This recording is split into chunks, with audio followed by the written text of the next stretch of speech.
Hello everybody, welcome back to the channel, my fellow pirates and adventurers. Back to another episode of musical melodies of history, and we're back with David Wise. We're going to take a look at some of his modern pieces here and there, a couple of songs from Tropical Freeze, a little bit more of that interview, and then maybe listen to a couple more of his pieces after that. Anyway, let's go ahead and get started, shall we? We're going to be starting off with Mangrove Cove.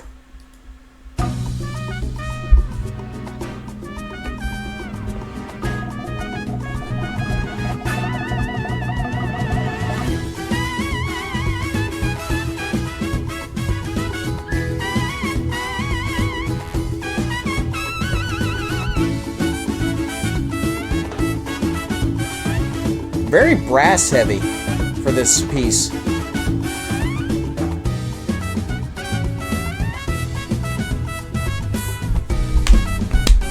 And a very Jungle Book-esque feel, which you're kind of wanting to get with the Donkey Kong Country game, but especially with the first level, this kind of really works. Kind of this beach feel as well.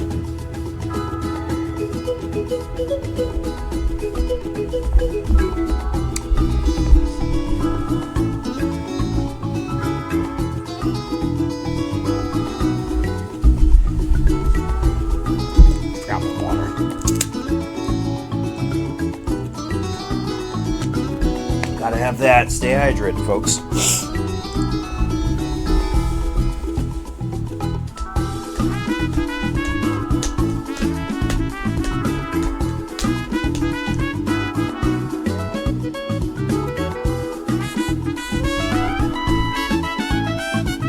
I hear some xylophone in the back, too.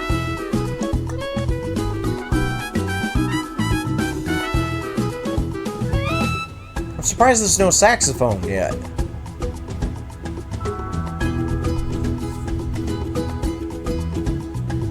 I might be wrong, there's probably saxophone somewhere. Oh, there's some strings. Is that mandolin? Or is it the mandocello? I can't tell. I don't know everything when it comes to, like, orchestra music, but this is, like, I gotta have some familiarity with it.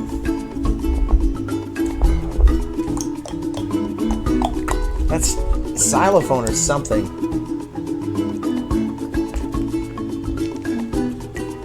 It almost gives it that kind of, like, stony feel.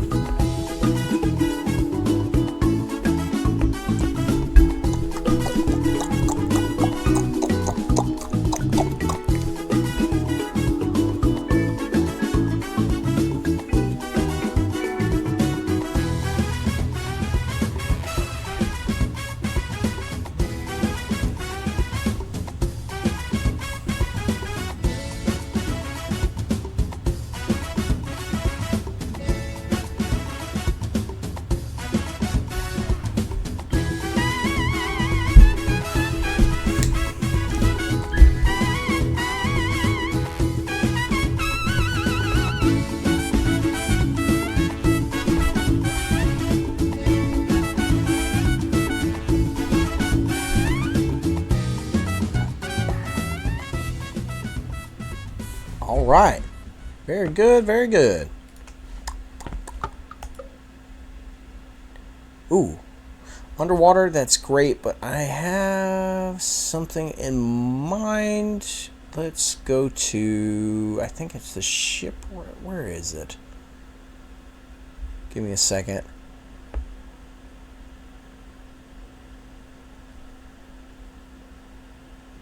Where is it? There it is. And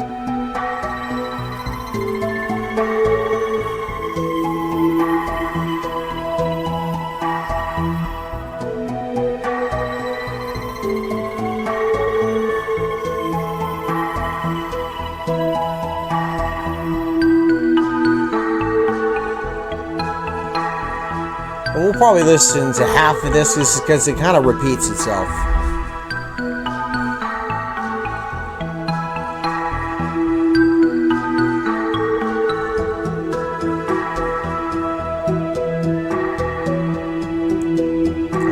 this is the one where you can hear a little bit of a familiar tune in it.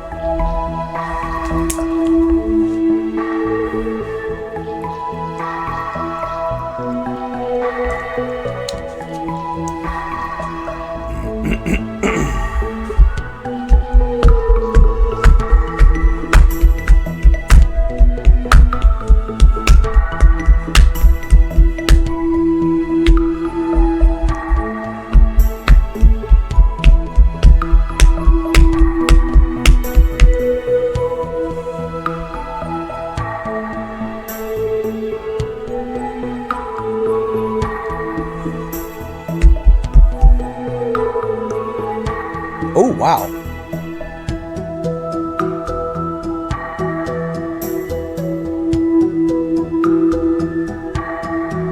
Yeah, there's that familiar tone from Aquatic Ambience. I really like that. It's a nice callback.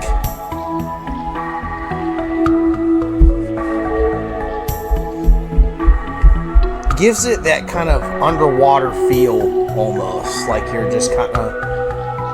Oh! Almost like making the sound someone would make with an oxygen mask with scuba gear on. Almost like Darth Vader-esque, almost. Or maybe even the ding from a submarine.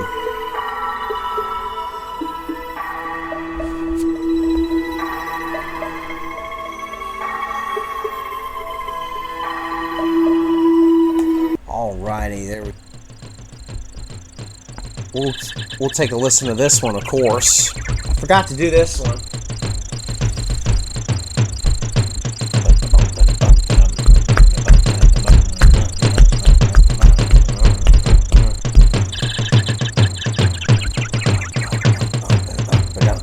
Very percussion heavy at the beginning.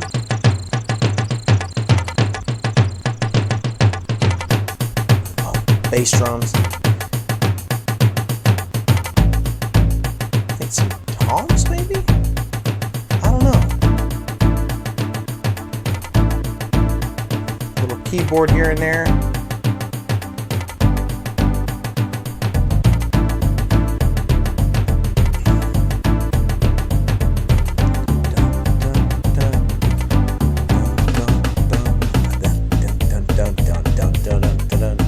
There's the bass. Dun, dun, dun, dun, dun, dun, dun, dun, dun.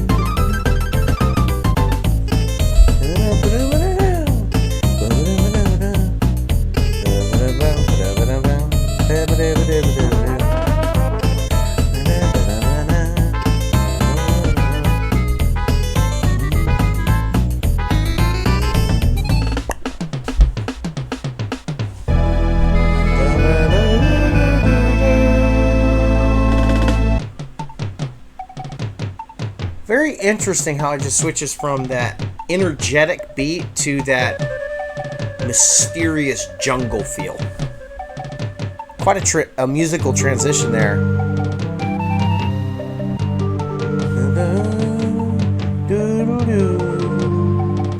With flutes, I like that.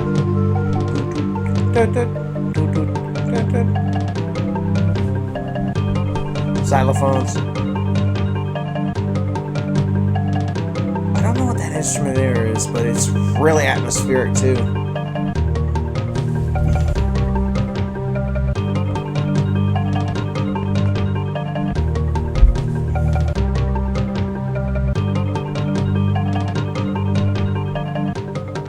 Man, what is that instrument? If you don't know what that instrument is, guys, in the comments down below, let me know, because that is such an interesting sound.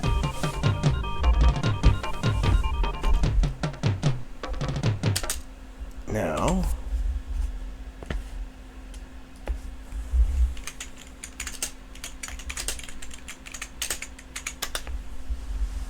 oh, I believe it's that one. So, I mean, what was your overall mission for the first Donkey Kong Country soundtrack? Were you trying to go for a specific theme or just vibe that you hadn't experienced in video games before? I think that's probably more on the second one, but the first one I was just trying to. I think coming from the NES, which was basically sounded like a glorified doorbell, it was nice to be given samples to work with. And it was like being let off a leash, taking the dog off the lead and running. And so I got all these different ideas, and I was just trying to get as much in there as possible, again, with the small amount of space that I had to work with. So it was seeing what worked, because not everything did. You can't put any big synth sounds in there because you just don't have the memory. So it was taking those bits and putting them back in a different order to see what we could come up with. Yeah. Are you cool if we play a little bit of that jungle theme and try and refresh your memory of the song you've heard 6,000 times? All right, let's take a listen here, Leo. There we go.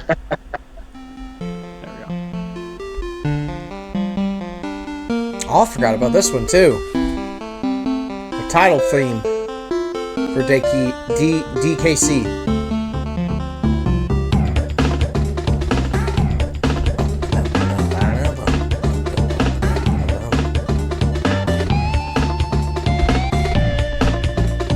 Electric guitar. So that transition, or like when the beat drops, the Donkey Kong beat drops there, that's what you're talking about, of like stitching different versions together here? No, this isn't the jungle theme which is the main first level. This is the actual intro theme. This one came along a lot later in the project, probably towards the end of the project. Wow! It's basically a play on taking the original theme that Nintendo had written and adding a bit on, rearranging it. And the idea was to start with the NES bit, the bit that made the Donkey Kong famous, and split it up really, so try and make it a bit funky and a bit more lively than the NES, just to show the difference in the progression. Yeah, and it sounds like it's almost like voice samples, like Donkey Kong voice samples thrown in there as well. Nice was that just because later in the project you could pull in those from the actual gameplay?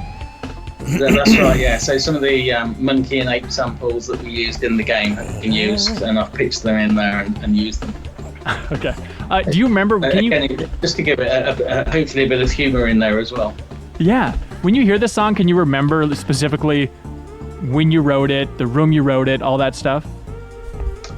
I can certainly remember the room I wrote it in, because that was a converted cattle shed. And we were on a farm. It's called Manor Farmhouse, and I think the devs were in the main building at different parts, and the musicians were in the cattle shed. And we divided it into 4 units, and there weren't any direct windows in there. We had a big door, but it wasn't open very often. We had a single skylight lighting the room, and it seemed to be locked away from the world, just writing these tunes. Wow. Do you have pictures of those days? I hope something has remained. I don't know, and I don't think it's really healthy to be not to be able to see outside of your door or your window. It's quite repressive, really. I wouldn't do it again. What really bummed me out is, as a that kid, is a I very loved watching British this way VHS, of putting it. Nintendo Jeez. Power made it, which was like the making of the original. Nothing wrong with that, but like, gosh, wow. And I went back Yes. and watched it again, hoping that there'd be a segment on the music. We could see you in your heyday. And it was just somebody from Nintendo, like, basically playing your music. It was such a bummer not to see you and, like, the core of Rare interviewed for that. Yes, so they were very protective over us, so they did kind of shield us from it, or shield the world from us. I don't know which way around it was. That's a kind of a They surprise. just shielded the world from that host of that video. But yeah, I see what you're saying. Yeah, and also we didn't know how big it was going to be then. We were just making a game as far as we thought. We knew it was pretty cool because it was on the Super NES, but it wasn't the next gen. It wasn't the next Sega or the next N64 or anything. We were just trying to make this Super NES cartridge bigger and better than it was. But we didn't have any idea for several years how big that game was going to be. Do you remember, like, the first discussions about what this project was going to be, like what the pitch was from Nintendo of what they wanted? I think it wasn't like a big discussion where we all sat down and this is what it's going to be. It kind of morphed into it, where we'd been showing Nintendo the 3D renders and the advanced computer graphics, as they called it, the ACM software, where they were taking pre-rendered graphics and making them work, and everything suddenly looked as they could pick it up and take it out to the screen. It looked quite good, and it morphed there really. You could see the difference between the graphics. Then they looked a whole lot better. And I think as a music department, we decided that we needed to make the music that we were making to be on par as best we could with these new advanced graphics. Yeah, they did a splendid job. Do you have a favorite track from the Donkey Kong Country series that you want to dive into and tear apart a little bit here? I think my favorite one on DKC1 was the Aquatic Ambience. And what I'd done, I had this synth called Wave Station, and it used very small waveforms, which was handy because we didn't have much memory on the Super NES, and they didn't have resonant filters or anything on the first Wave Station. And so to get the idea that you get these synth sounds that kind of go wah like that, so it sounded squelchy and stuff.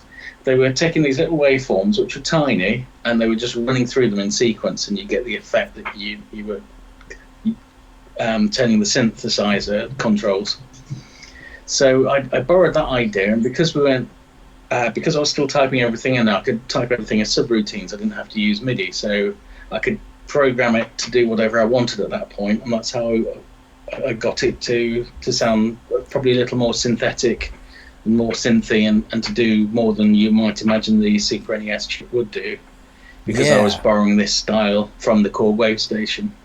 Wow. And with Aquatic Ambience was the first time I got the idea. So there's 8 different sounds, and I've just put them in quarter notes or 8 notes, and they just go along, and that's the bass line just stepping through these different very short sounds, and that created the rhythm, and everything else is built on top of that. Yeah. Leo, you want to pipe that into the... There we go. There we go.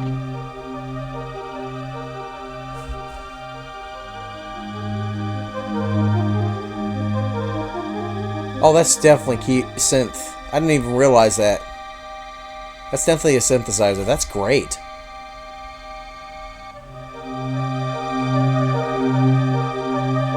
Oh, man. I still enjoy this song. I was actually, I think I listened to this earlier today. Do you remember playing this for the developers at the time, and any initial reactions? I do. I wondered whether they'd like it.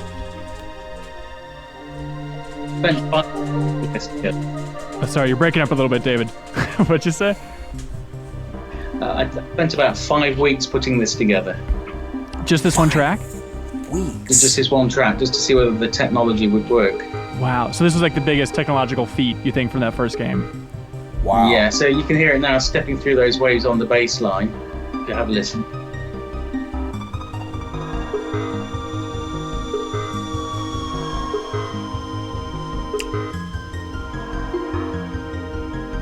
Wow.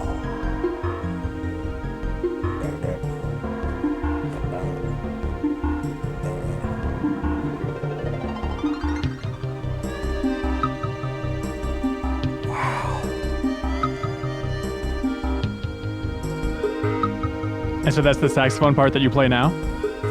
Yeah, absolutely, yeah.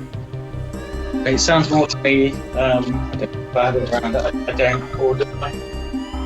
No, I don't. It sounds more like melodica. Gotcha. It kind of doesn't. Sometimes I do play it on the melodica, but it just sounds more musical on the saxophone. Yeah, absolutely. What were your main inspirations back then for the first Donkey Kong Country? Who were you listening to a lot? Who were you pulling from in your mind? I think there were, because I decided, again, using those single cycle waveforms and being able to make it sound synthetic, I was listening to a lot of Vangelis, a lot of Jean-Michel Jarre, a lot of Gary Newman, these big synth artists at the time, and I could almost try and recreate that. And it was, again, the technical challenges of trying to take something that somebody had spent a lot of money on and get it into the SNES using almost nothing was quite a driving force with some of the compositions, just trying to make it sound bigger than a Super NES. Yeah, it's interesting you talk about like the synth inspirations. All right, we're gonna do. Cut it off for now. I think what we'll do is we're gonna listen to a couple more stuff and then end the video there. Let's do that real quick. I'm trying to think. Is there something I missed? Let's do this. Let's just do that. That'll probably help.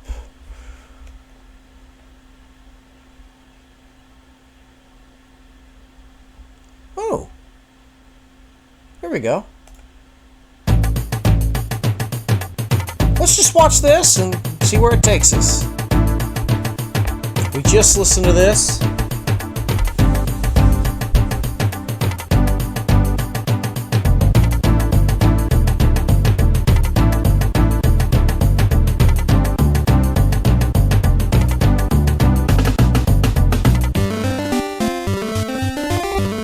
Oh, that's something.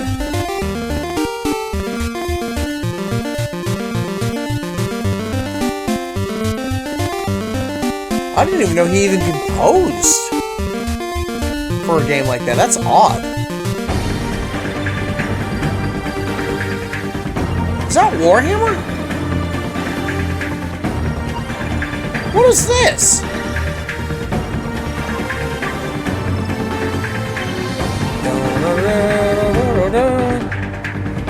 A lot of synth in this one. Battletoads and Double Dragon crossover. I forgot about that.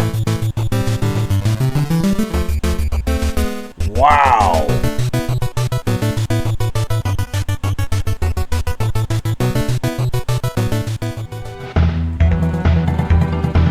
Oh, that was a good one too. Fear Factor.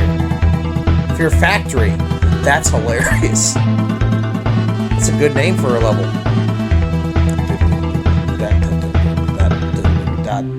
A little more synth there too. Oh, I forgot he made that. I forgot he helped make the music for this game. I forgot the name of it, but it's interesting. I know it probably just came out, but... Oh, the SNES Battletoads. With Double Dragon, yeah.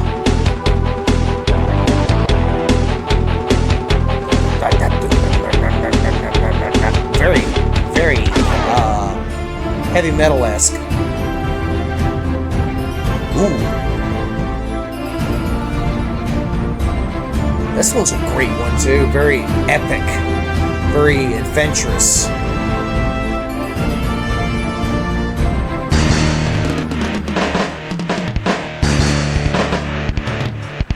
Battletoads with Double Dragon again? Or is it just Battletoads? Ah.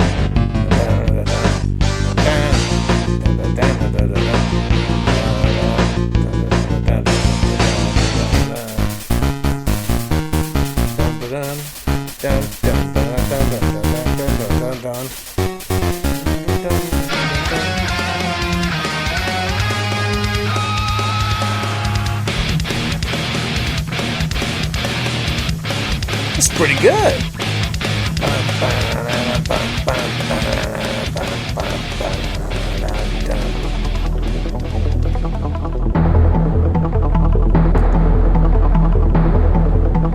Oh man, Flight of the Zinger.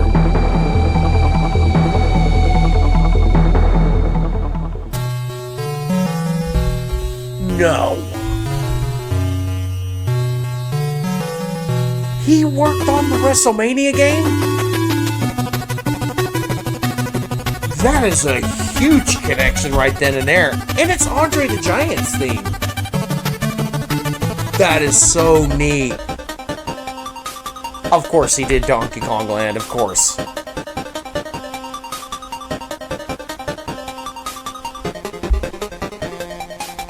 Dun, dun, dun, dun, dun, dun. Dun, dun, dun, dun, dun, dun, dun.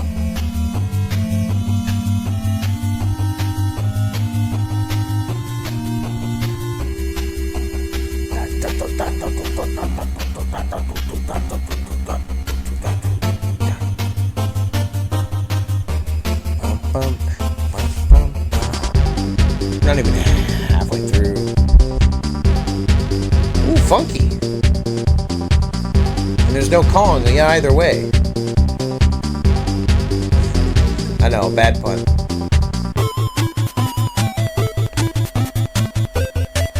What an odd place to have his music. I mean, it kind of makes sense because, like, Rare had to get their foot in the door somehow. Had to do a lot of different licensed games.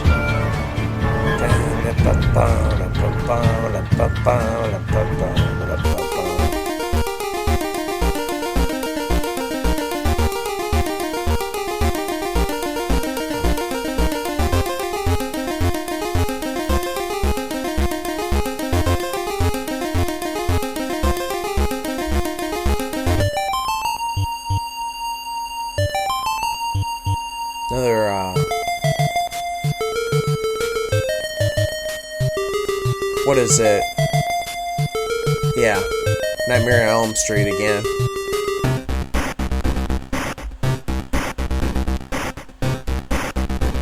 Well, that's another odd place. What the heck? What stuff has he not done?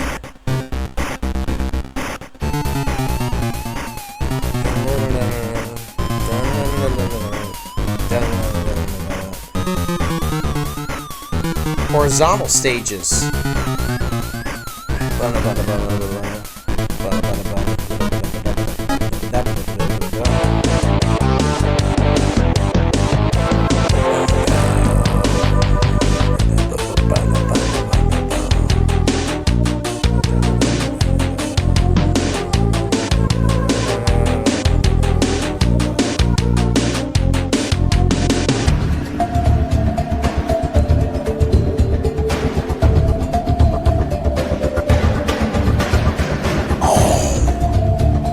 It's almost like, gives that feel at the end of The Lion King. Dangerous. Just epic.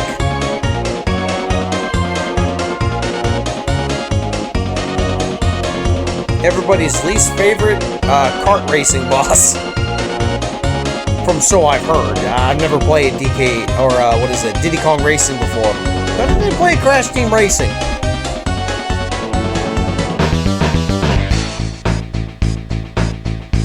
Ooh, character select? Where's at the first level? Ragnarok Cannon. That's a cool name.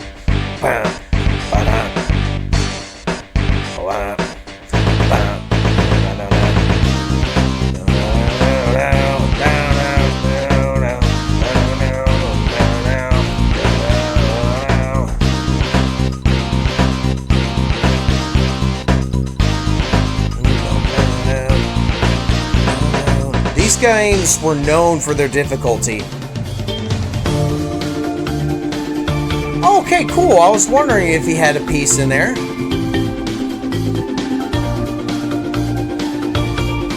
Makes sense. It's a very Donkey Kong-esque thing. Da, da, da, da, da. The Fortress of Fear. The Wizards and the Warriors. Interesting.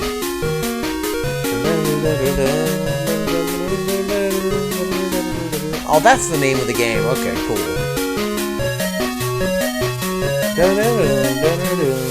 Very Castlevania-esque.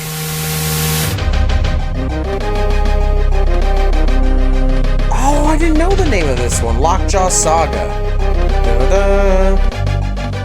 Very interesting. There is Ungard the Goat. My best friend for the water levels. Oh yes, please do.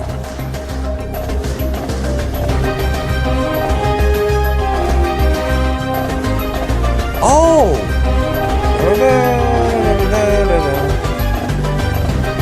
Irate 8. Yeah. I've never played Tropical Freeze. I gotta... Of course, that's there. Wonderful. Ah, every time. Good honorable mention. Oh, I forgot Rare worked on this. Yeah. Shout out to Star Fox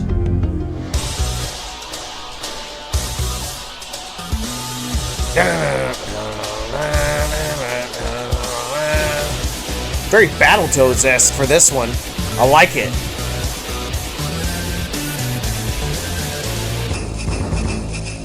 Ironically enough. Ba, ba, ba.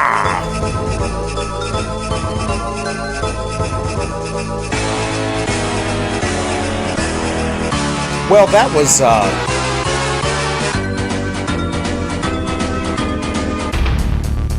well,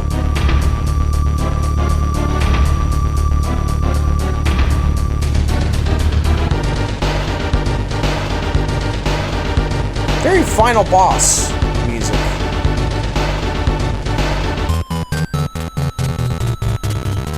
A lot of honorable mentions.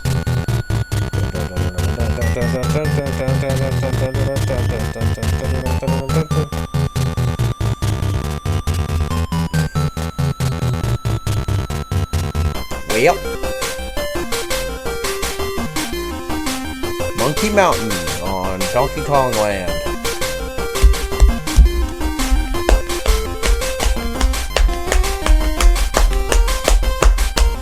I like the drum beat on that. Ooh, classic.